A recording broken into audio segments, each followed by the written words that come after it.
आप जानते हैं कि इस चुनाव में मेरे भाई राहुल गांधी जी आपके उम्मीदवार हैं। आप पूरे देश में खोजें तो आपको ऐसा व्यक्ति नहीं मिलेगा जो 4000 किलोमीटर देश के एक कोने से दूसरे कोने तक चला, सिर्फ जनता की समस्याओं को समझने के लिए और जनता का समर्थन करने के लिए और जनता को जागरूक करने के लिए। ऐसा इस देश में आपको कोई व्यक्ति नहीं मिलेगा। राहुल जी जीवन भर न्याय की लड़ाई लड़े हैं, सत्य की लड़ाई लड़े हैं, निडर होकर सच्चाई बोलते हैं, चाहे पसंद आए या पसंद आए सामने वाले को। और कई बार ऐसा होता भी है कि लोगों को पसंद नहीं आया, लेकिन जो सच है उसके पीछे नहीं हटते, क्योंकि राहुल जी के दिल में इस देश की जनता के लिए ऐसा प्रेम है और ऐसी श्रद्धा है और ऐसा समर्पण है कि मैं दावे के साथ कह सकती हूँ, मैं उसकी बहन हूँ, कि किसी और व्यक्ति के दिल में इस देश में जो राजनीति कर रहा है उसके दिल में ऐसा नहीं। आपने 10 सालों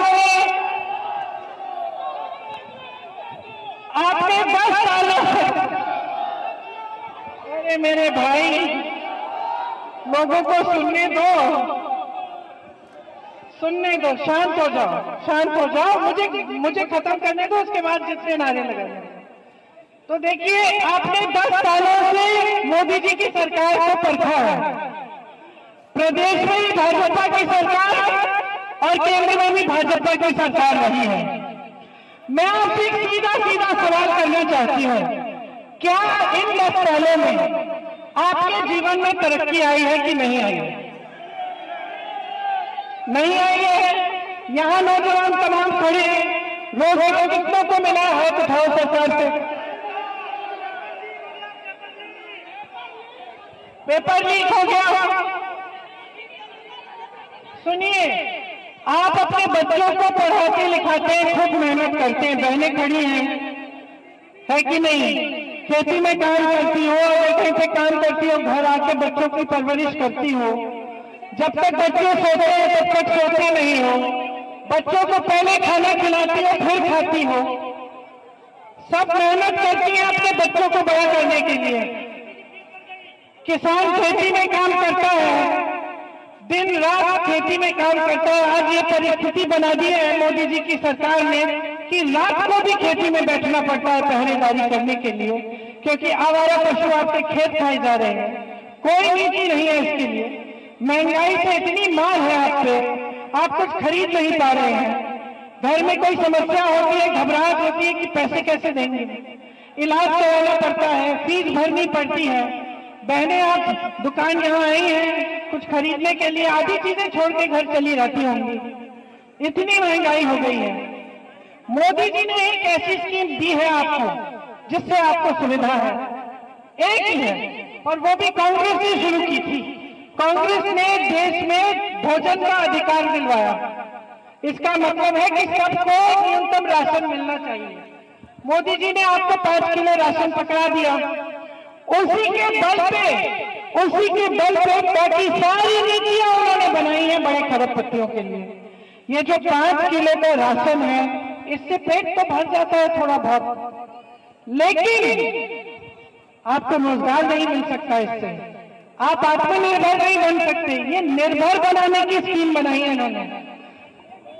ये छत्तीसगढ़ में 35 किलो कांग्रेस की सरकार दे रही थी, भाजपा की सरकार आई 5 किलो कर दिया उसको। ये स्कीम अच्छी तब होगी जब इसके साथ साथ शिक्षा की स्कीम भी होती, पेपर लीक बंद करवाने की स्कीम भी होती, रोजगार दिलवाने की स्कीम भी होती, जो सब स्नातक पास बच्चे हैं उसके लिए स्कीम पास होती, लेकिन ये सब नहीं है। अगर ये एक स्कीम होती और इसके साथ साथ खेती में किसानी में जो आप कर्ज ले रहे हैं उसको माफ करने की स्कीम होती, या फिर जो खेती किसानी के सामान है उनको उन पे कम टैक्स लगाने की स्कीम होती, तब कुछ फायदा होता। ये लोग समझते हैं कि चुनाव पे चुनाव इसी के बल पे जीतेंगे कि आपको 5 किलो राशन दे रहे हैं मेरी बहनें, बहने समय आ गया है, जागरूक बन जाओ। इनसे पूछो मेरे लिए और मेरे बच्चों के लिए रोजगार क्यों नहीं दिया। इनसे पूछो आज तुमने खेती में इतनी मुसीबत क्यों डाल दी कि खेती से कमाई नहीं हो पा रही है। भैया रास्ता खोलो, एम्बुलेंस जा रही है, रास्ता खोलो। इस तरह जा रही है शायद, रास्ता खोल दो, रास्ता खोलो। आप आगे चलो, एक मिनट रुक जाओ, इनको निकलने दो। आगे चलो, आगे चलो, इनको निकलने दो। भैया रास्ता खोल दो, पीछे से रास्ता बनाओ। नहीं, गाड़ियां सारी खड़ी है ना उधर, तो निकलने दो।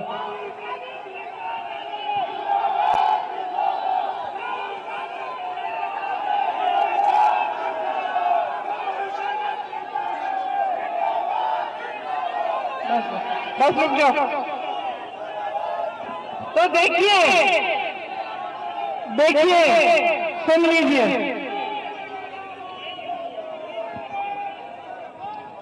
चाहे आपकी यूनिवर्सिटी की फीस हो, चाहे पाठशाला में हो, चाहे कुछ भी आपको सुविधा चाहिए, उसमें सब महंगा हो गया है। कुछ सस्ता नहीं मिल रहा है आपको आजकल।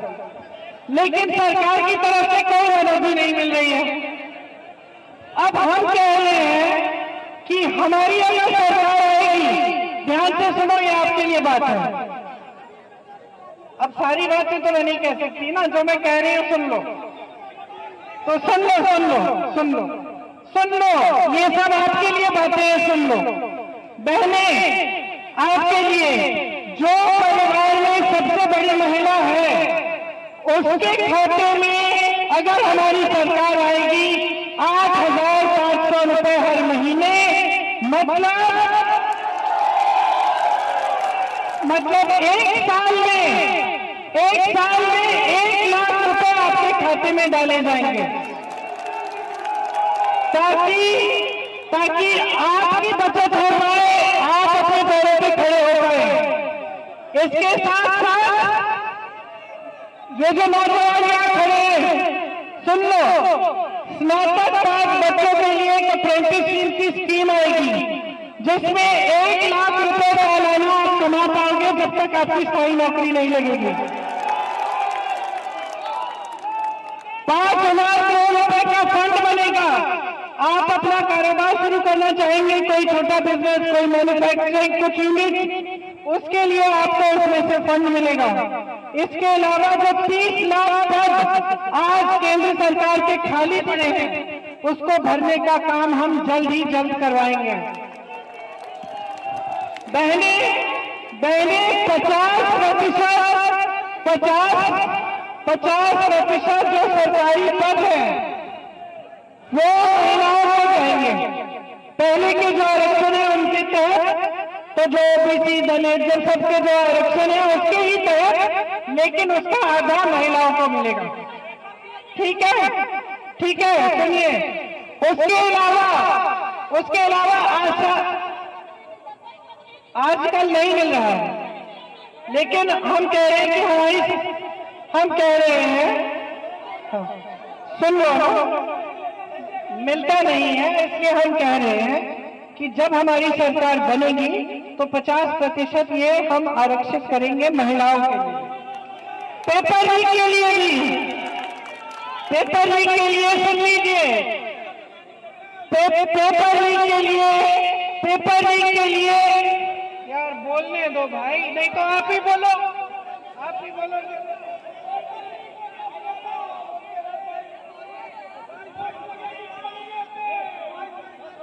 देखिए, पेपर लीक के लिए हमने एक पूरा प्लान बनाया है। एक जॉब कैलेंडर निकालेंगे। जॉब कैलेंडर में जिस दिन आपकी परीक्षा है, जिस दिन आपका रिजल्ट निकलेगा, जिस दिन आपकी नियुक्तियां निकलेंगी, वो सब पहले से हम तय करेंगे। अगर कोई अधिकारी उसको आगे पीछे करने की कोशिश करे तो उसको बहुत सख्त कार्रवाई होगी। पेपर लीक को रोकने के लिए बहुत सख्त कानून लाएंगे हम, ताकि ये आपकी जिंदगी जिस तरह से बर्बाद हो रही है ना, ऐसे बच्चे जो 2-2 बार 3-3 बार परीक्षा दे रहे हैं, ये सब हम बंद कराएंगे। अग्निवीर की स्कीम जानते हैं आप? हम उसको रद्द करेंगे। किसानों के लिए जितने भी आपके किस खेती के लिए आप सामान इस्तेमाल कर रहे हो उस पे आजकल जीएसटी है, जीएसटी से मुक्त होंगे वो सारे सामान।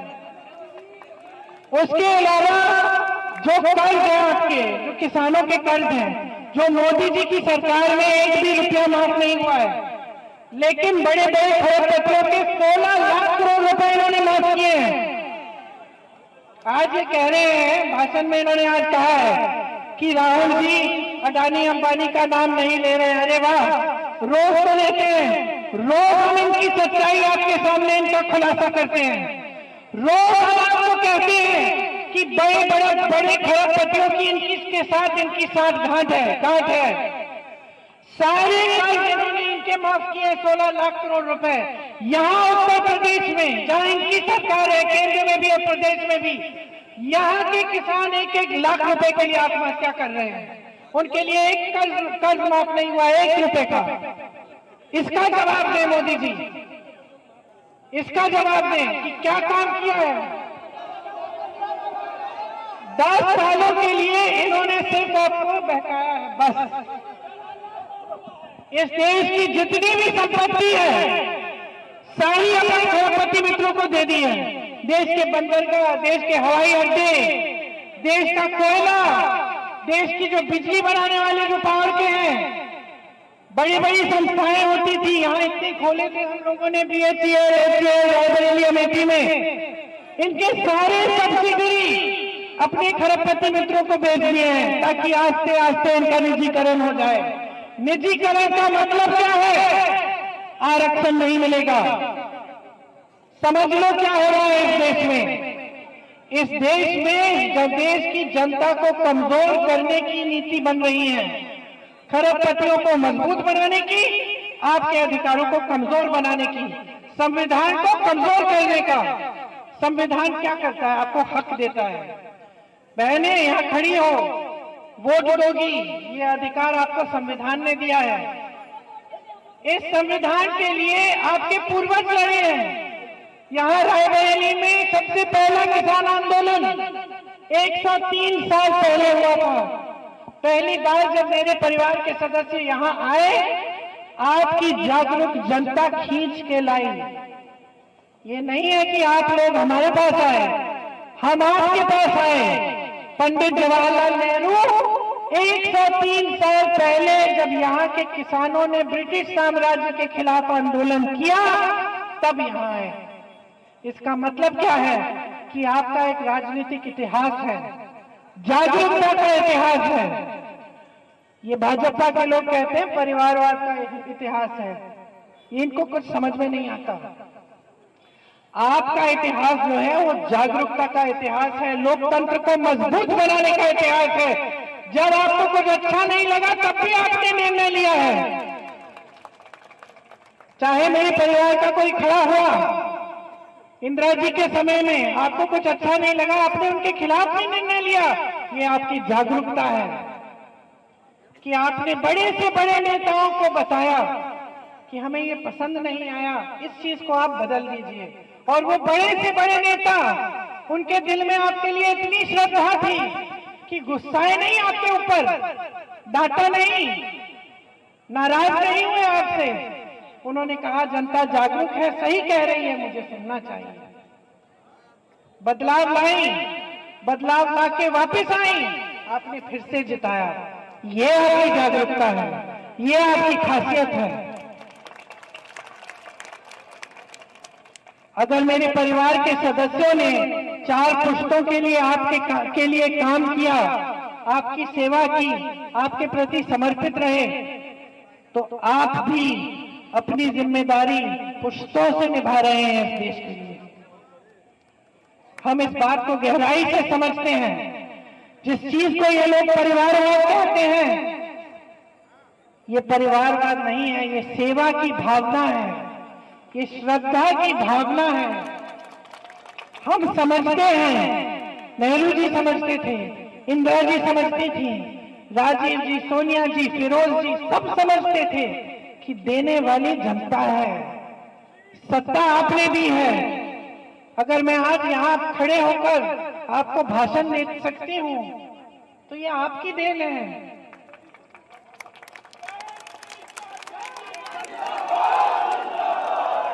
तो अगर हम जिम्मेदारी से आपके प्रति अपनी ड्यूटी निभाते हैं तो हम इसलिए निभाते हैं क्योंकि हम समझते हैं कि ये जनता जागरूक जनता है। इस जनता ने इस देश को बनाया है। ये सारे जो सरकारी संस्थान हैं जिनको जो मोदी जी दे रहे हैं अपने दोस्तों को, ये सारी आपने बनाई है। ये खेती जो आप करते हैं दिन रात, ये जो पहरेदारी कर रहे हैं आप अपने खेतों में, जो पसीना बहा रहे हैं सिर्फ अपने बच्चों की परवरिश के लिए नहीं है, ये देश की अगली पीढ़ी के लिए कर रहे हैं। आप इस देश के अन्नदाता हैं। मेरी बहनें यहाँ खड़ी हैं, दिन रात मेहनत करती हो, अपने बच्चों को बड़ा करती हो, लेकिन आप इस देश की अगली पीढ़ी को बड़ा कर रही हो। ये हमारी जिम्मेदारी है कि हम आपको मजबूत बनाएं।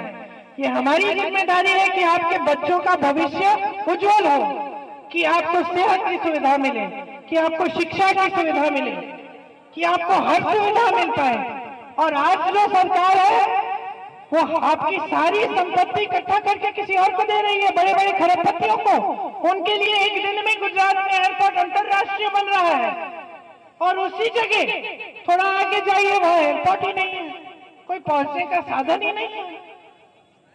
तो ये क्या हो रहा है देश में, इसके प्रति आपको जागरूक होना है।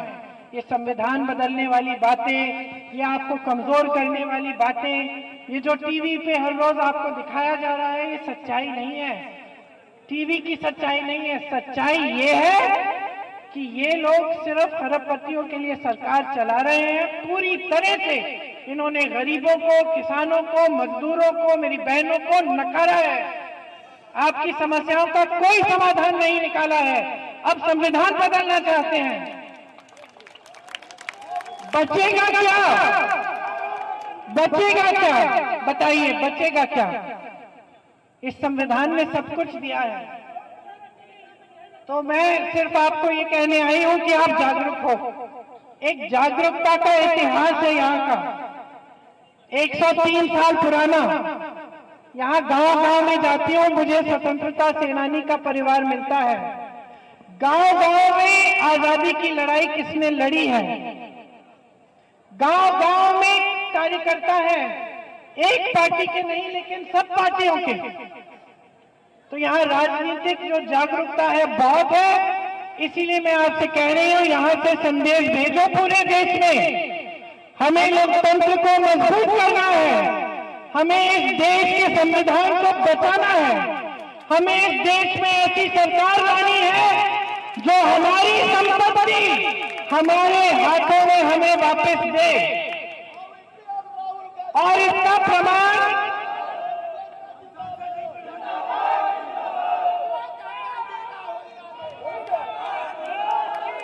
राहुल जी को अपना सांसद बनाओगे,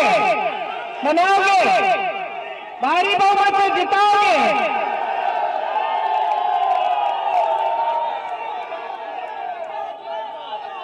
तो आपको दो लोग मिल जाएंगे, भैया भी मिलेंगी, बहन भी मिलेंगे, बहन भी मिलेगी। हम आपके लिए काम करना चाहते हैं, हमें और कुछ नहीं चाहिए। हम निष्ठा से काम करना चाहते हैं, आपकी तरक्की चाहते हैं। हम देखना चाहते हैं कि यहाँ का किसान मजबूत बने। ये जो मुश्किलें हैं, ये जो जीएसटी, पेट्रोल डीजल के दाम इतने बढ़ गए हैं, मिट्टी का तेल नहीं मिलता, ये जो आपकी मुश्किलें इतनी बढ़ गई हैं, हम इनको घटाना चाहते हैं। हम आपको समर्थन देना चाहते हैं कि आप इनका सामना कर पाओ। इसीलिए हमने इतनी सारी हम स्कीम लाए हैं, चाहे नौजवानों के लिए, किसानों के लिए, बहनों के लिए। तो जागरूक बनो, जागरूक बनोगे तो पता चलेगा कि जहां जहां आज भी कांग्रेस की सरकार जिस प्रदेश में है, वहां देखो कर्नाटका में बहनें सब बस की यात्रा मुफ्त है बहनों के लिए। बहनें तीर्थ यात्रा पे रोज रोज निकल रही हैं, मायके जा रही हैं अपने रिश्तेदारों से मिलने मुफ्त। ठीक है, तो ये हो रहा है कांग्रेस के प्रदेश में। किसानों के कर्ज माफ हो रहे हैं, अच्छी अच्छी स्कीमें हैं, 2-2 हजार रुपए मिल रहे हैं महिलाओं को खाते में आज भी। ओपीएस चल रहा है, पुरानी पेंशन वाला स्कीम। तो ये सारी चीजें आप जानकारी लीजिए, जागरूक बनिए और इस बार राहुल भैया को यहाँ से जिताइए, अपना सांसद बनाइए।